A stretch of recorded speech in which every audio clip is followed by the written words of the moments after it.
Hello students. आज हर एक student अपना 100% देते हुए तैयारी कर रहा है। वो जितनी बेस्ट स्टडी कर सकता है उतनी बेस्ट स्टडी कर रहा है, फिर भी उसका सिलेक्शन नहीं हो पाता है। क्या रीजंस होते हैं जिससे कि उसका सिलेक्शन नहीं हो पाता है? वो रीजन मात्र है स्मार्ट स्टडी। स्मार्ट स्टडी को अपनाकर हम हमारी स्टडी को बहुत अच्छा कर सकते हैं, सिलेक्शन की तरफ बढ़ सकते हैं। तो इस वीडियो में हम आज चर्चा करने वाले हैं कि स्मार्ट स्टडी को किस प्रकार से किया जाए, आखिर स्मार्ट स्टडी होती क्या है। स्मार्ट स्टडी को हम इस एग्जाम्पल मात्र से समझ सकते हैं कि हम सभी ने यूपीएससी का नाम सुना है, सिविल सर्विसेज का नाम सुना है और इसे हम अच्छी तरह से समझते भी हैं। तो यूपीएससी और जो सिविल सर्विसेज का जो कोर्स होता है वो अधिकतर आर्ट्स पर डिपेंड है, आर्ट्स के टॉपिक उसमें ऐड किए गए हैं। फिर भी आप लोगों ने देखा होगा कि अधिकतर टॉपर्स जो हैं वो साइंस बैकग्राउंड के हैं। ज्यादातर जो इसमें टॉप कर जाते हैं वो साइंस बैकग्राउंड के होते हैं, जैसे इंजीनियर्स, डॉक्टर्स, आईआईटीएंस होते हैं। तो क्या है उनकी स्ट्रेटजी? जबकि उन्होंने ये टॉपिक्स कभी पढ़े नहीं हैं, वो अपने टॉपिक्स अलग पढ़ते हैं, फिर भी अलग टॉपिक होते हुए भी वो बहुत अच्छे से तैयार भी कर लेते हैं, सिलेक्शन भी ले लेते हैं और कई बार टॉप भी कर जाते हैं। तो उनका जो तरीका है वो है स्मार्ट स्टडी। उन्हें ये पता है कि जो सिलेबस है वो कौन से टॉपिक्स हैं जहां से एग्जामिनर अधिक क्वेश्चन बनाता है और वो कौन से टॉपिक्स हैं जहां पर क्वेश्चन कम बनते हैं।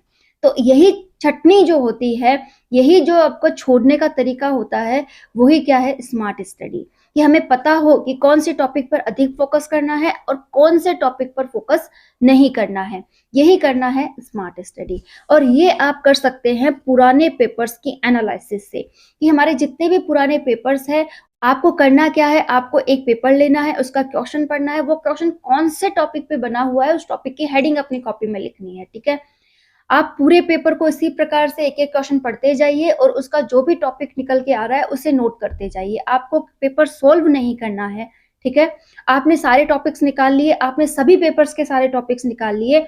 अब आपको क्या करना है, उन्हें समराइज़ करना है कि ये क्वेश्चन कौन-कौन से टॉपिक पर बने हुए हैं। और अब करना क्या है, उन्हीं टॉपिक पर अधिक फोकस करना है। आप यकीन नहीं मानोगे, वो टॉपिक आपका 70% सिलेबस कवर कर रहे हैं।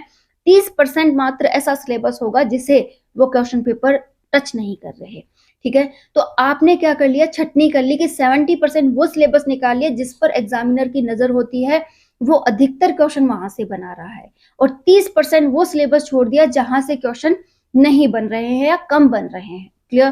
तो अब आप क्या कर रहे हैं, अपना 100% किसे दे रहे हैं, जहां पर अधिक प्रायोरिटी है क्वेश्चन आने की।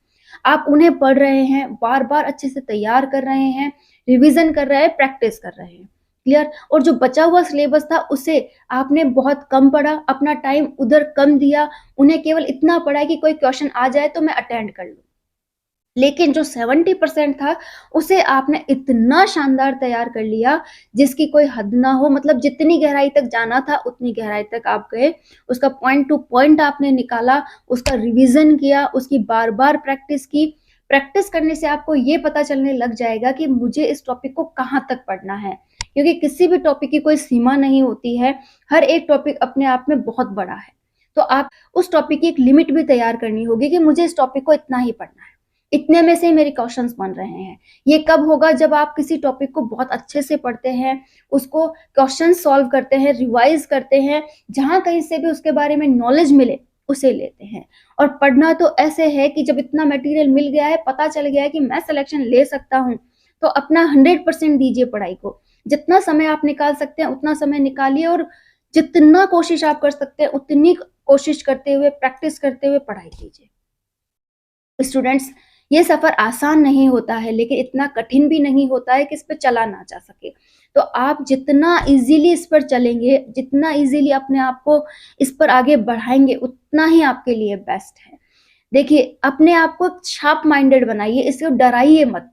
इसे ये कहिए कि तुझे देना क्या है, अपने आप को फील करवाना है ऐसा कि देना क्या है। एक एमसीक्यू पेपर देना है जिसमें 4 ऑप्शंस होते हैं, एक सही जवाब भी होता है।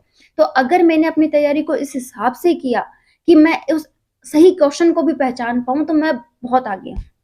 और ये होगा कब, जैसे कि आप राजस्थान जीके पढ़ रहे हैं, तो आपको क्या करना है, उसे बहुत शानदार तैयार करना है। उसका जो भी क्वेश्चन है उसका जवाब आपको मुख ज़बानी याद होना चाहिए। अगर ऐसा नहीं करते हैं आप, तो जब आपके पास 4 ऑप्शन होते हैं, तो 2 को तो आप नेगलेक्ट कर देते हैं कि चलो ये जवाब तो नहीं होंगे, लेकिन 2 में आपको कन्फ्यूज़न हो जाएगा कि अब मैं किस पे टिक करूँ और किस पे टिक नहीं करूँ। और अगर आपको इस कन्फ्यूज़न से बचना है, तो आपको वो जो पर्टिकुलर क्वेश्चन है, उसका जवाब आपको याद होना चाहिए। और वो याद कब होगा? जब आपने उस टॉपिक को समझा होगा, जाना होगा। क्लियर है? तो अपने आप को डाउट की कंडीशन में मत रखो, ऐसा मत पढ़ो कि मुझे डाउट आ जाए। आपको जितना भी पढ़ना है, लिमिटेड पढ़ना है, लेकिन विदाउट डाउट पढ़ना है। डाउट नहीं रहना चाहिए उस टॉपिक से रिलेटेड। ठीक है? आपको साइकोलॉजी पसंद नहीं है, साइकोलॉजी से डर लगता है, तो आप उसके लिए एक सफिशिएंट मटेरियल किसी का भी ज़्यादा नहीं लाना है। आपको जिस किसी टॉपिक की भी तैयारी करनी है, उसका मटेरियल सीमित होना चाहिए। आप एक नोटबुक मात्र ले सकते हैं, एक बुक मात्र ले सकते हैं, ले लीजिए। उसे बार-बार पढ़िए और आपको लगता है कि यहाँ कोई टॉपिक सफिशिएंट नहीं मिल रहा है, तो कहीं से ऐड कर लीजिए। अदरवाइज़ लिमिटेड मटेरियल रखिए।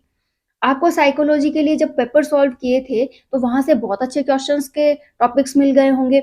उन टॉपिक्स पे बार-बार फ़ोकस कीजिए, उसे अदर टीचर्स से समझिए। कोई टॉपिक समझ नहीं आता है, तो उसका सबसे बेस्ट तरीका है उसे 3-4 बार पढ़िए। उसके ऐसे बहुत से पॉइंट्स होंगे जो आपस में कनेक्ट हो जाएँगे और आपको समझ में आने लगेंगे।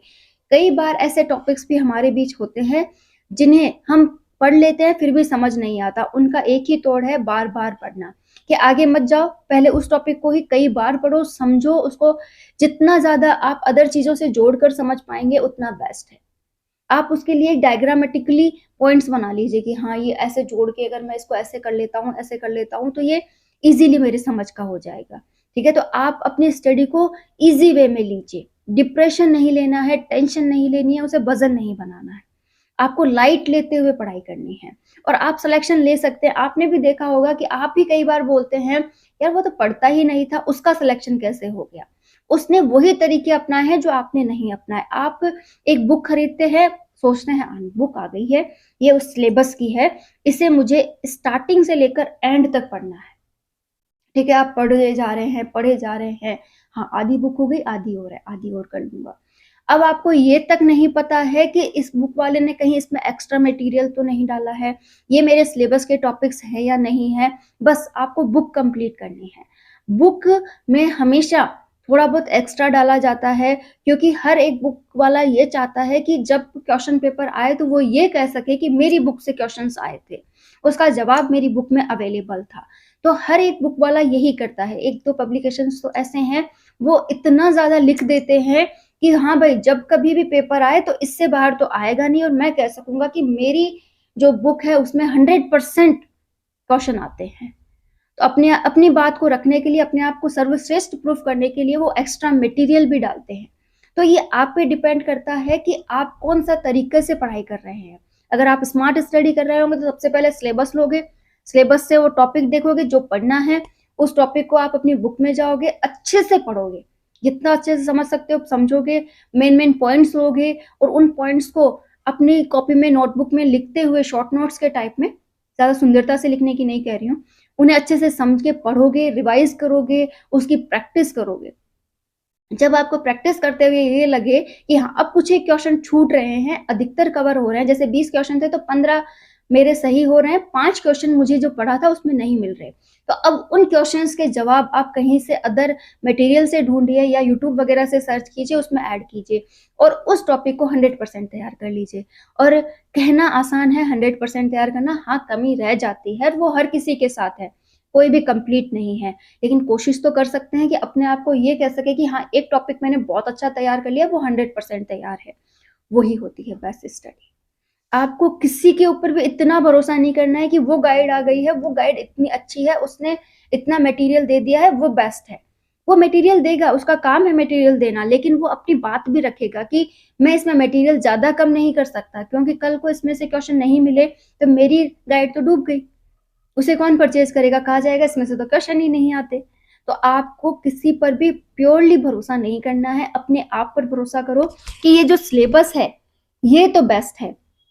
इसके बाहर कुछ जाने वाला नहीं है। तो सबसे पहले सिलेबस का टॉपिक लेना है, उसे आप कहीं से भी पढ़ो, बेस्ट पढ़ो, क्वेश्चन रिवाइज़ करो, प्रैक्टिस करो और फिर भी कोई मटेरियल में कमी रह जाती है तो फिर ऐड करो।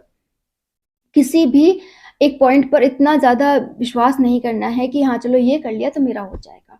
और अपने आप को थोड़ा तरीके बदल के पढ़ाओ। जैसे एक बुक को कंप्लीटली नहीं पढ़ना है, अपने टॉपिक को पढ़ना है, अपने सिलेबस को पढ़ना है। कहने का अर्थ है टोटली स्मार्ट स्टडी करो। आज का टाइम आपका वो नहीं रहा कि मुझे इसका ज्ञाता बनना है, मतलब पूरा ज्ञानी ही बनना है, मुझे इस टॉपिक को पूरा ही समझना है। देखो, ज्ञानी तो ऐसा है कि पीएचडी करने वाले एक ही टॉपिक पे पीएचडी करते हैं। आप चाहें तो उस टॉपिक को कितना भी पढ़े जाए, उसका कोई अंत नहीं है। आपको केवल उतना पढ़ना है जो आपके एग्जाम में पूछा जाए, आपका जिससे सिलेक्शन हो सके। तो उम्मीद करती हूँ आपको मेरी बात समझ आई होगी कि स्मार्ट स्टडी होती क्या है। सबसे पहले आपको क्वेश्चन पेपर्स का एनालिसिस करते हुए लाना है। क्वेश्चन पेपर जब एनालिसिस होके आ जाए, उन टॉपिक्स को आपको पढ़ना है, रिवाइज करना है और प्रैक्टिस करनी है। स्टूडेंट्स, क्वेश्चन पेपर एनालिसिस के ऊपर मैंने अलग से एक वीडियो डाल रखा है। अगर आपको क्वेश्चन पेपर एनालिसिस करना नहीं आता है तो प्लीज उस वीडियो को कंप्लीटली देखें, आपको टॉपिक कैसे निकालने हैं वो समझ में आ जाएगा। तो उम्मीद करती हूँ आपको ये वीडियो अच्छा लगेगा। All the